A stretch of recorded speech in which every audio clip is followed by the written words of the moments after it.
Hey, welcome to the show. Check these out. These are my new G2000 desktop gaming speakers, and I'm loving them. Here's a close-up look of the box right here that they came in, and here are the speakers. I am really liking the size of them right here. Then on the back, you can adjust the different types of color lights. And then here is your port on the back. Here is the other speaker right there. And then you have your on and off switch.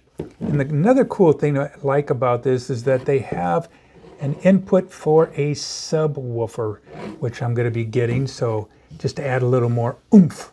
But I really like the sound quality coming from these speakers. They look nice on my setup here.